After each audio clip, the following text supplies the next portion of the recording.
Hey everybody, welcome back to the channel. My name is Kay, and today we're going to be reviewing One Piece Live Action Season 2, Episode 4. Before we get started, make sure to like and subscribe, hit that bell for all the notifications, and let's dive into it. This one, it hit all the marks for me, and we're going to go through everything. I do want to go ahead and apologize up front. My regular mic died. This is actually my second time recording everything, so we're going to be using these headphones, but don't worry, it's going to sound a little washy, but we'll have better quality in the next one. So we pick up right where we left off with Miss All Sunday on the Mary. This is a big moment. It looks like it's ripped directly from the manga panels. Usopp and Sanji go and flank her. Zoro draws his sword, but before he's able to get it out of his sheath, the flower fruit kicks in, and everyone is basically rendered useless. Real power show here by Miss All Sunday. We don't get as much of that later on, but this was really fun to see. I was very happy with how Sanji acted when he's like, oh, well, this is a beautiful lady, and Nami chastises him for it. I felt like they were setting up this Sanji-Nami dynamic very early on, Season 1, and earlier in this season, but here, Sanji's back to his, hey, that's a pretty lady, and I need to talk about her ways. Nami reacts just like she would. It's a great moment. Then Luffy gets mad because Miss All Sunday takes his hat. This is very like Luffy. Serious Luffy makes an appearance, and for good reason. She took his hat.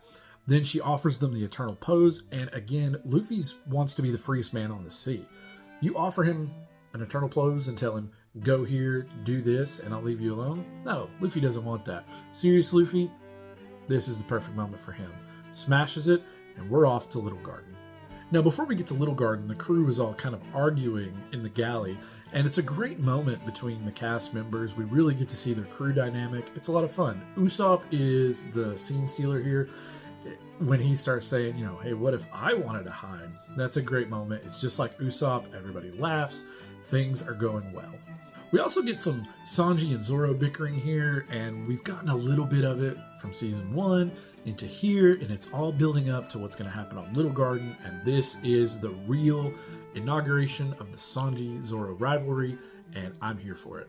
Once they arrive on Little Garden, everybody's looking at the island and deciding to leave. Sanji has packed everyone a lunch, which is a fun moment from the manga where Sanji packed a lunch for both Vivi and Luffy as they go out exploring the island. Now here, everybody goes exploring, which doesn't happen in the manga. Nami and Usopp actually stay on the ship. Typically, they're the ones who go, we're the normal people here. We don't have all these crazy fight powers. We're going to stay here and we're going to be safe. You know how it is? So they're typically scared. This is clear that they're trying to give Nami a little more gravitas. Hey, I'm capable of leading. We all know Nami is, but it does feel like they're trying to build it up. So the Nami stuff does feel a little forced, like they want her to be in charge some. So they're making her do things that she typically wouldn't. But either way, we get to explore this island. Everybody's looking around. It's fun. Again, I got to point out the costume choices. They're using different costumes from things like whether it's color spreads or alternate designs that Oda's put out. It's a lot of fun, and we know that they wear different things here on Little Garden. There's times during different arcs where everyone wears something different, so this was a fun little moment for that. Man, I sure you said fun a lot. Usopp sneaks off back to the ship. Nami says, don't worry, I'll go find him. But we get what I think is the best version of Luffy. It's dumb Luffy. It's, I'm just here to have fun and be free Luffy. And this is great. Inaki Godoy plays this version of Luffy perfectly, and it's so much fun to watch. He's just running around eating things, drinking, his ferns drip into his mouth, and Vivi's watching him like, what are you doing? And this is Luffy at his best in the live action. Then we get the payoff moment. Luffy goes, you ever seen one of those before? And we get the first dinosaur here on Little Garden. And the dinosaurs look pretty good. For a TV show, the budget isn't super huge, but it's good enough. And the dinosaurs here are really fun. They're not going to look super great like a Jurassic World, but hey, it's not supposed to. This is supposed to be fun, adventure, and I thought they did a pretty good job. And Vivi starts explaining, oh, they've been here for thousands of years and their ecosystems not been touched by human hands and not many people come here. And Luffy goes, I want to ride one. That's perfect Luffy. That is peak Luffy in the live action. And here we finally get the Sanji versus Zoro rivalry that they've been hinting at and that we all have come to know and love. It's great. They have this contest. Whoever kills and brings home dinner, that's the one that wins. Now, in the manga, it's very different. What happens is they go, all right, whoever can kill and bring home the biggest is the winner. And so they both go out and kill a different dinosaur, end up comparing them. And it's actually a foil to Dory and Broggy later on. And we'll talk about that. Hopefully we'll get to talk about that in the next episode, how episode 5 is going to go. But we'll see. This was a little different. They both get ambushed by a T-Rex. They fight it. They each argue about who delivered the killing blow.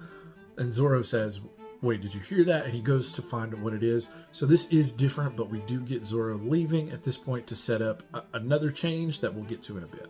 Now here we're back on the Mary, and this was one of the moments that felt a little out of place to me. Again, they're doing the whole Nami has a leadership role position, and she gives Usopp this pep talk and tries to encourage him to go out. They do talk on the Mary in the manga, but it didn't feel like that, especially with Nami hanging back. Here it does feel a little off, but it wasn't too bad. But that's when Broggy shows up, and it's just like the manga, and it's so much fun. They used this scene to sell the perspective so well. When Broggy reaches down, he asks, hey, do you have any ale? And he reaches down for the barrel that's beside Nami, sells it.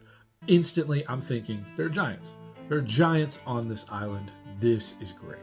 Now, of course, he says the ale is great, and then he says, you know what? I'd like to have some lunch. And he grabs Nami and Usopp and takes them off. That leads to a funny joke later on, but this was the moment where the giants felt real.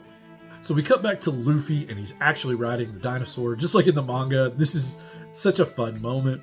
Vivi says, how can you be so carefree and ride a dinosaur? It's great, you should try it. Grabs her and pulls her up. That's Luffy. This is fun. They're riding the dinosaur, and they're talking, and Vivi's telling him about Alabasta. And then she does end up telling him about Karu. And if you remember my last episode, free Karu. But here, we get a mention of him. And so what this tells me is I hope that we actually get to see Karu in the Alabasta arc. Maybe we'll get a little tease of him here in this season. I don't know yet, but I'm really hoping for it. Will we get all of the Supersonic Duck Squad? I don't know, but I'm very hopeful that we're actually going to get Karu.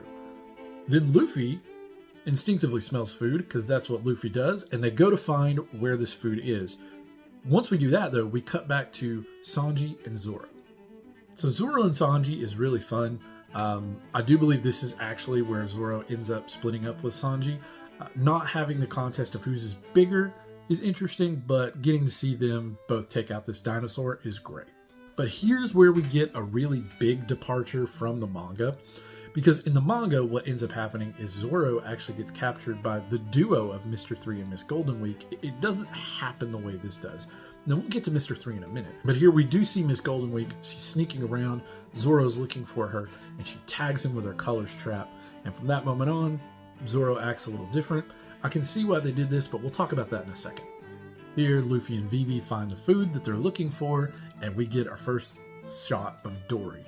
Then we're going to cut from Dory back to Broggy in the cave. Nami and Usopp think they're going to get eaten, and they try to come up with a plan to escape. Now, in the manga, they do try to come up with a plan to escape. Here, though, it does feel like Nami's taking that leadership role a little more, but at this point, we've kind of gotten used to this. This is how this Nami is. It doesn't bother me so much, but what really sells this scene is convincing Usopp to start telling Captain Usopp stories. So Usopp tells this story about defeating a mole person with a giant hammer. And for those of you who are manga readers, you know why this moment is fun, because this is what tends to happen with Usopp in the manga. He tells a lie that ends up coming true. Now, for those of you who are only watching the live action, what ends up happening is Usopp fights a Baroque Works agent named Miss Merry Christmas, who can actually turn into a giant mole person. And he does end up defeating her with a 2-ton hammer. That's all I'll tell you for now, considering most of this is spoiler anyway, but it's a really fun moment, and to see Usopp tell these lies that end up coming true, that's kind of the fun thing about Usopp in the manga. It was really great to see here. Now, what's really funny is Usopp does this moment where he goes, "They called me Lord of Destruction," and it is so uncomfortably dumb. It felt like something out of the WWE, and that was perfect for Usopp. Usopp is a liar, and Usopp is over the top in his braggadocio, and this is one of those moments. I thought it was great. I had so much fun watching it. It made me cringe a little, but in one of those, this is supposed to be a cringe kind of good way, and that was fun. And I don't like saying cringe that much because cringe actually is a word that means something. You know what? We won't get into that, but it did feel cringy, and it was supposed to. It's really fun.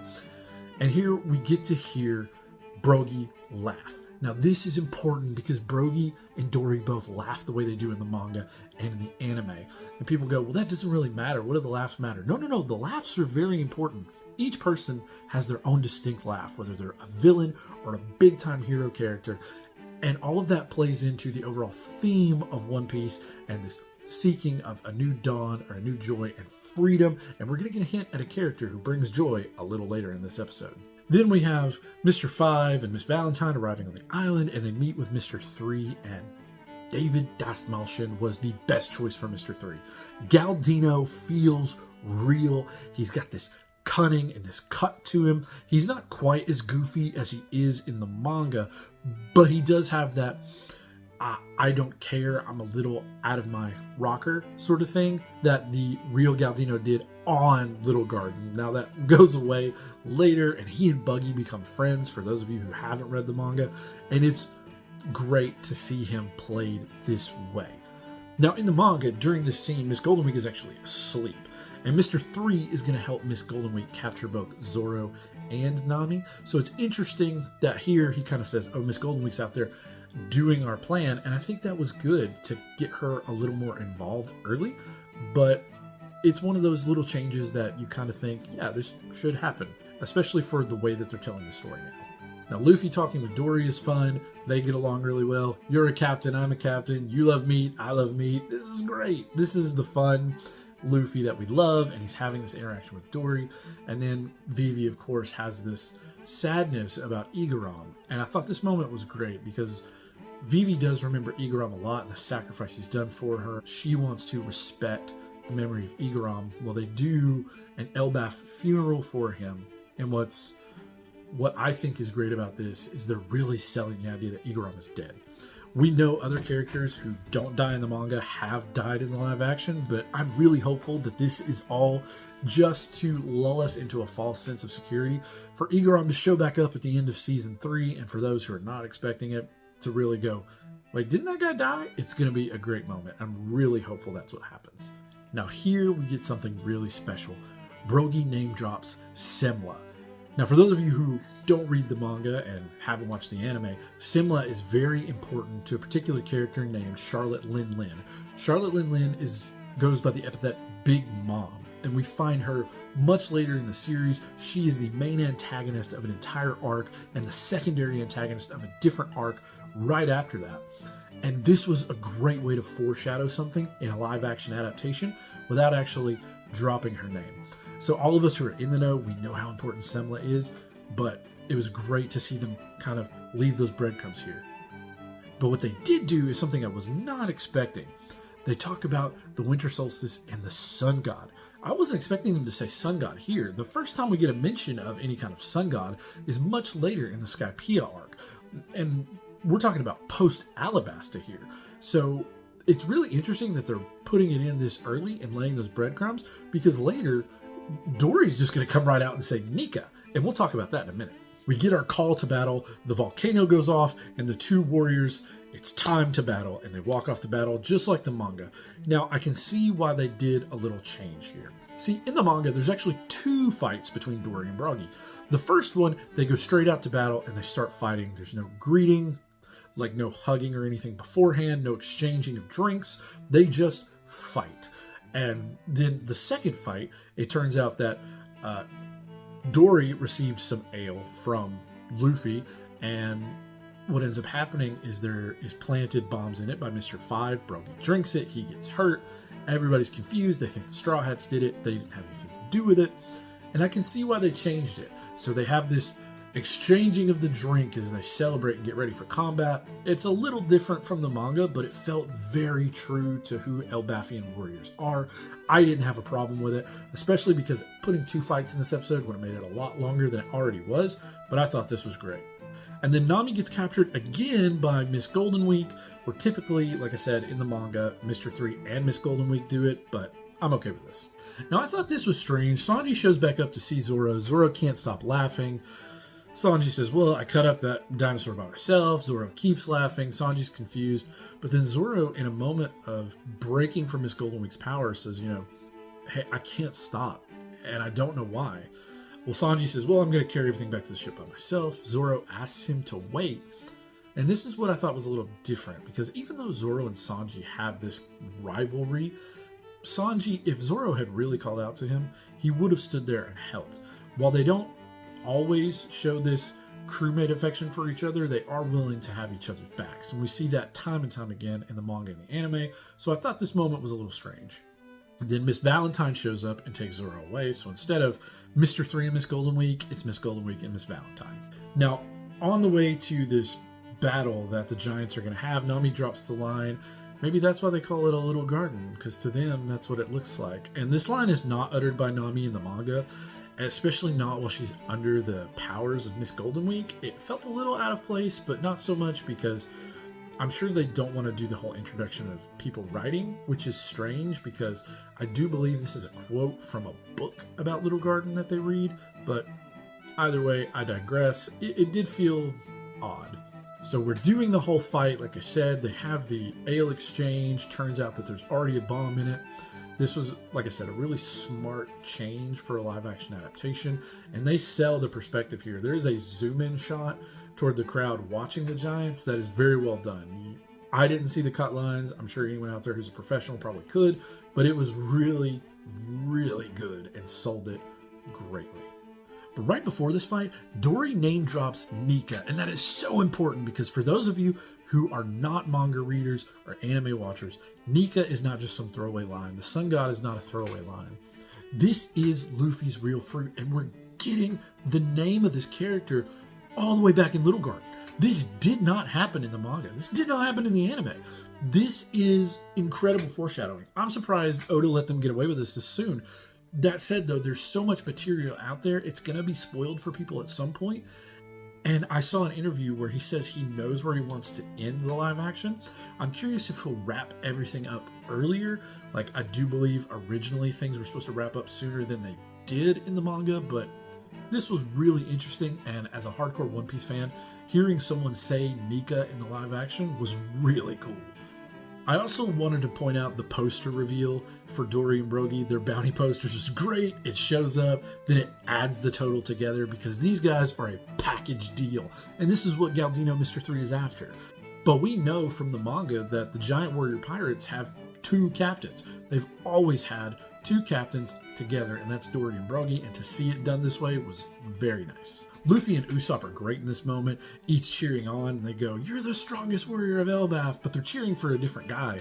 And they both get confused, like, wait, you're talking about him? No, my guy's the strongest. And they're cheering them on like they're watching a real fight, like a sporting event. It's so much fun. They're into it. Vivi actually starts to get into it, and then Usopp watches on, and he has his "that's what I want to be" moment. I want to be a warrior of Elbaf. I'm in this. I want this, and I want to go to Elbaf. And those of us who are caught up on the manga and the anime know that Usopp gets his wish.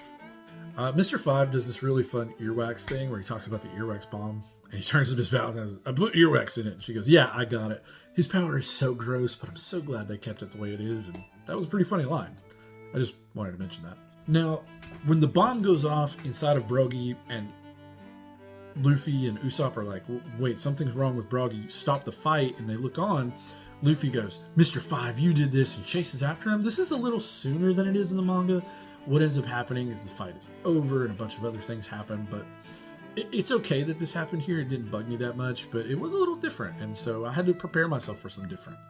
Once Luffy chases after Mr. 5, Vivi goes after him too, and then Miss Valentine shows up, and she takes Nami, and knocks the cliff aside, and Usopp falls down. Now this is all after Dory has struck down Brogy because of the bomb planted by Baroque Works. Now there's some interesting forced perspective here where Usopp goes to talk to the downed giant, and really it is a good moment. There are some moments in the forced perspective where I thought, no, that's clearly CGI, or no, that's clearly like a prop. But it did sell it pretty good. There's a couple of moments in there where I thought, yeah, this is a regular sized guy talking to a giant. And I'd really like to see how they did the forced perspective, because I'm sure they used a lot of green screen. That's typically what people do nowadays. But all I can think about is how good the forced perspective is in Lord of the Rings. And this isn't on that level, but some of it was pretty good, and I was really happy to see this scene. What I did think was odd, though, is Usopp turns into brave Usopp here, and he pledges to go save Nami, and he runs off into the woods. Well, what really happened in the manga is he ran away. He and Karu both, and Karu ended up getting hurt instead of Usopp and trying to protect him, and that's when Usopp gets brave, and he actually saves Luffy from his Golden Week. But it was strange to see brave Usopp here. But I know what they're trying to do, because Usopp mentions being inspired by them. So this is his moment of being inspired and actually doing something brave. I get it.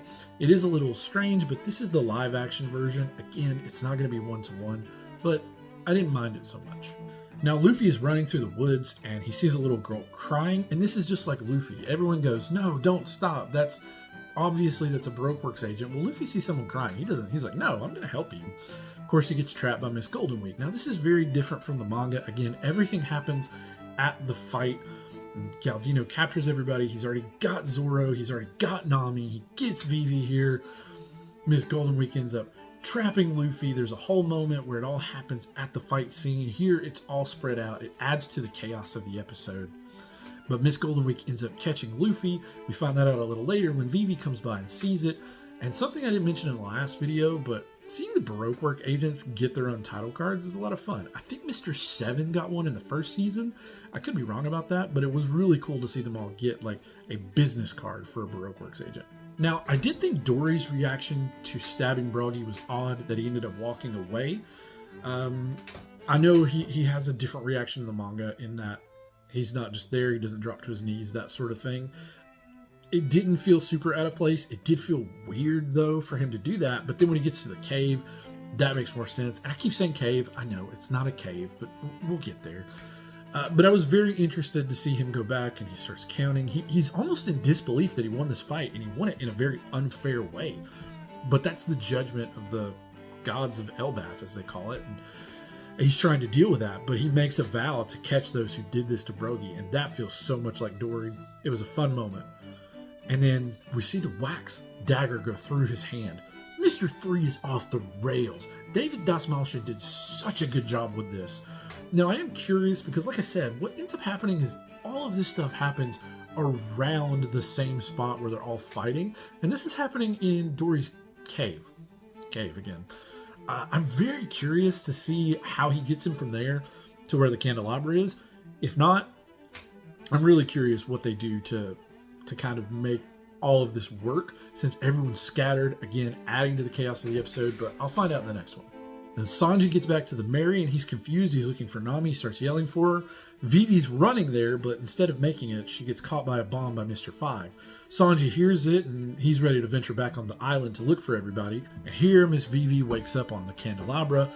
Zoro and Nami are both there, but they're both still under the effects of Miss Golden Week. Before, they were just hypnotized. Now they have slightly different reactions, and I could be misremembering that from the manga. They may have had those reactions. I know Miss Golden Week does a lot of stuff to them, which is really funny, but it was very interesting to see that and to know that they're going to have the candelabra.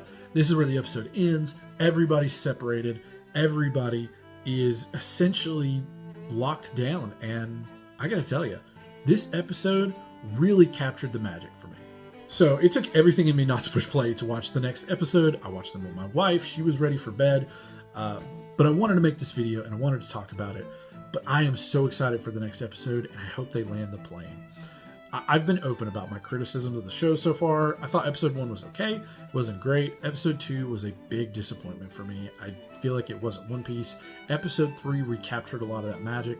Episode 4 really did the job. So if you're one of those people who's also a manga reader and you were disappointed with the first couple of episodes, please jump back in here at episode 4.